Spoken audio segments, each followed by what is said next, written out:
Olá, me chamo Celiane Werner, sou psicóloga, tenho 65 anos, vim do Rio de Janeiro e estou em Pelotas há mais ou menos 32 anos. Você acredita que a linguagem usada hoje em dia é bem diferente da sua geração? Sim, com certeza. Com certeza é bem diferente e principalmente depois que começou a parte tecnológica avançar muito, ficou muito diferente. Você acha que determinadas expressões ou modos de falar eram comuns no passado, caíram em desuso? Com certeza. Eu acredito que de geração em geração sempre há uma diferença em termos de gíria, em termos de colocações, expressões, porque há uma mudança na sociedade. Então, a parte da linguagem e a forma de comunicação também sofre essa mudança. Você acha que a linguagem usada nas redes sociais influencia a forma como as pessoas se expressam nas suas sessões? Sim, principalmente nas terapias com jovens. Quais são as maiores mudanças que você notou na maneira das pessoas se comunicarem desde que começou a trabalhar com psicologia?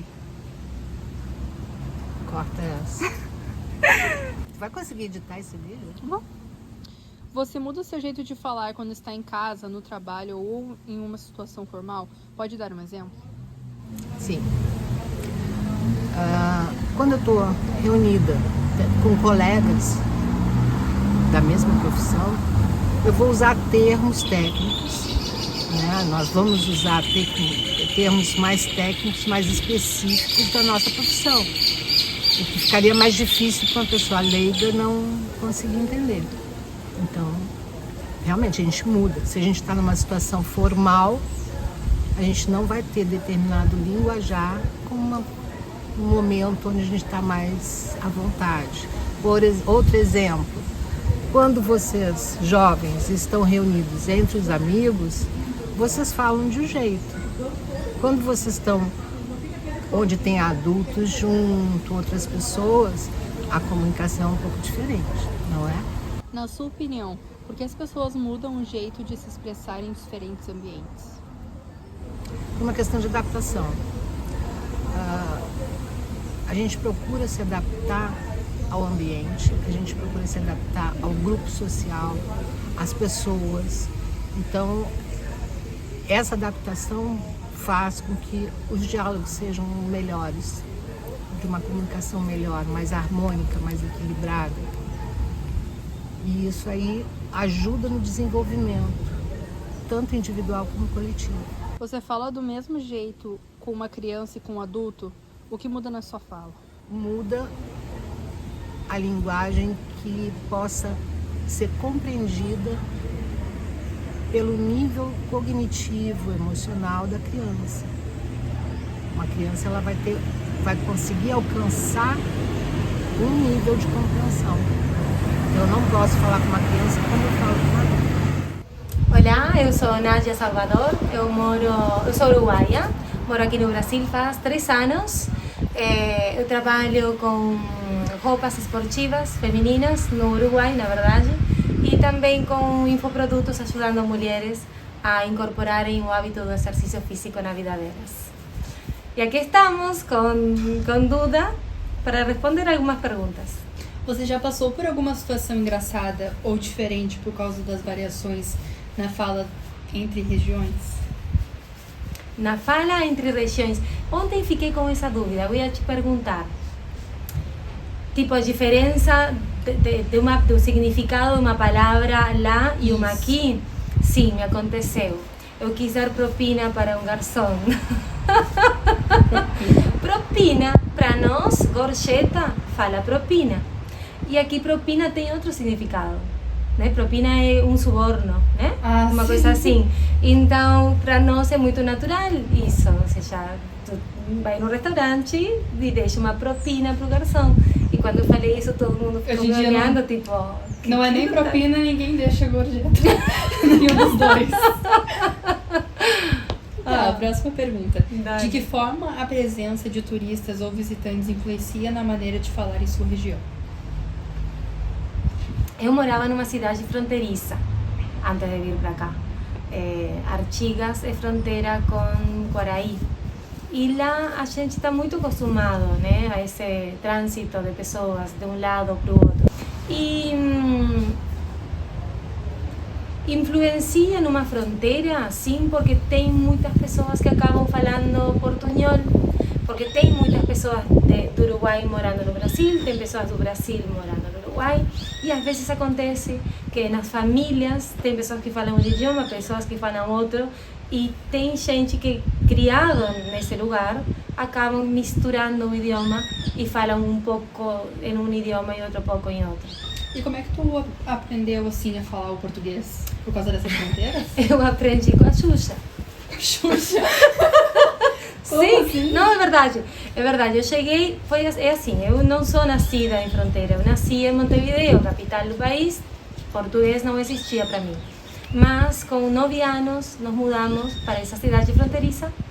E sendo criança, naquela época, eu tinha 45 anos, naquela época tinha só, como que chama aquela antena? Parabólica. Os canais que a gente conseguia assistir eram canais brasileiros, que era o canal que captava, e não tinha canal local uruguaio. Então eu acabava assistindo os desenhos animados no programa da Xuxa, que era todo em português. Os desenhos animados eram em português. Eu não entendia nada. E foi assistindo o programa que eu aprendi português. Aprendi, na verdade, a entender. Porque estando em fronteira, tu acaba que não tem a necessidade de falar, porque todo mundo entende, sabe? Todo uruguaio que mora em fronteira entende português e todo brasileiro que mora em fronteira também entende espanhol. Mas a entender português, eu aprendi com a Xuxa. Você já teve alguma dificuldade de comunicação com pessoas de outras partes do Uruguai por causa dessas variações? Eu pessoalmente não, porque, como te falo, eu fui criada até os 9 anos só com o espanhol, então eu nunca misturei. E na minha família também tinha muito isso. Minha mãe prezava muito pela cultura e por a gente falar bem, se expressar direito e ter um vocabulário amplo, essas coisas. Então ela corrigia muito se tinha alguma coisa de errada, sabe, em casa. Então eu nunca misturei, então eu nunca senti essa dificuldade. E como eu entendo também, se outra pessoa mistura, tu interpretou e deu, sabe, é suficiente. Enquanto a pessoa se faz entender, tá tudo bem. Como foi essa mudança de idioma na vinda para o Brasil? Teve alguma dificuldade na comunicação? Sim, tive um pouco. Por quê? Porque eu só entendia. Lia em português um pouco, também muito pouquinho, mas alguma coisa lia, mas nunca tinha falado. Quando vim para cá, eu precisei falar o tempo inteiro em português. E a minha pronúncia não é boa, até hoje não é boa, na verdade. O meu sotaque é bastante forte. É forte, eu acho que vai permanecer, porque não consigo, sabe? Não tenho essa facilidade de me expressar direito. Até a palavra gelo, por exemplo.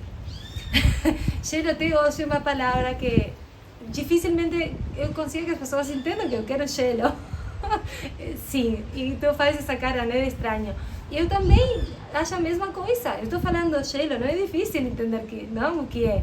Mas teve lugares, e em vários já me aconteceu, de pedir gelo e a pessoa ficar me olhando, tipo, o quê? Aquela coisa quadradinha de água congelada. Sim. E aí entendem. Mas pela pronúncia. Porque eu falei, eu até falava, tá, a primeira vez que eu falei contigo, eu também fiquei meio na pronúncia, assim. Mas depois, falando contigo, eu comecei a entender mais ou menos as pronúncias que tu faz pra saber cada letra, cada sílaba que tu fala. Eu já sei mais ou menos o que significa. Então eu consigo me comunicar melhor. Legal. Que a primeira vez que eu falei contigo, eu fiquei, mas eu não tô entendendo muito bem, tá muito espanhol ainda. Claro, tu já me estudou, já me entende, porque me conhece. Sim. Claro, mas em lugares desconhecidos acontece isso. E eu falo, tá, mas eu falei gelo. E a outra pessoa, tipo, não. Parece que tá falando cheiro. Aí, viu, deve ser isso. Devem confundir com cheiro. Fala gelo aí, mas... não sei. Você percebe diferenças na linguagem entre homens e mulheres no Uruguai? Fiquei pensando nisso ontem também, quando tu me mandou essa pergunta. E o primeiro que eu pensei foi não. As pessoas, eu acho que cada vez mais tem menos isso de gêneros, do que pode um, o que pode outro. Porque antes, quem sabe, era esperado que uma mulher fosse mais certa, mais correta, mais amorosa. Mas eu acho que hoje em dia tem muito mais liberdade, as novas gerações são muito mais abertas a que um homem demonstre, sabe, afeto, carinho, e eu acho que essas coisas estão sumindo um pouco, sim, essas diferenças. Também o empoderamento feminino, sabe, está permitindo que mulheres sejam mais fortes, mais determinadas, tenham um diálogo mais direto, mas eu acho que cada vez menos. Como é que foi essa adaptação entre as gírias do Brasil e essa mudança em 3 anos? É bem legal, porque eu gosto muito de aprender. Eu tento, desde que eu vim para cá, eu comecei a ler em português. Para isso, para ampliar o meu vocabulário, porque eu às vezes sinto que faltam palavras para falar o que eu quero falar. E é falta de conhecimento. E a leitura te dá muito isso. A leitura, eu acho que é uma grande proporcionadora de vocabulário. Tu aprende muito. E seguido me acontece de palavras que eu não sei o que significam. Outro dia estava lendo um livro de hábitos que falava uma deixa. Falava, tá, mas uma deixa, o que é deixa? Fui no dicionário e deixa era tipo deixa, né? Deixa para lá. Mas não era isso, porque no contexto não fazia sentido. Então tem um pouco isso, sabe? De palavras que não entendo. Gírias com certeza eu não leio, mas sim, converso. Com as minhas vizinhas eu aprendi gírias. Mas aí tu pergunta ou tu só... não, eu pergunto. Vai descobrindo ao longo do tempo? Pergunto. Eu pergunto. Sempre fui assim, sabe? Se uma coisa eu não sei, desculpa, não entendi. Pode repetir o que significa? Aqui, quando eu entendo palavras, escutei bem, tá, mas isso o que significa? Não tenho vergonha de falar que não sei. Eu acho que é o jeito da gente aprender. Se tu não fala que não sabe, acaba sem saber mesmo. Nunca mais aprende, né? Sim. Então, quando tenho oportunidade, eu pergunto.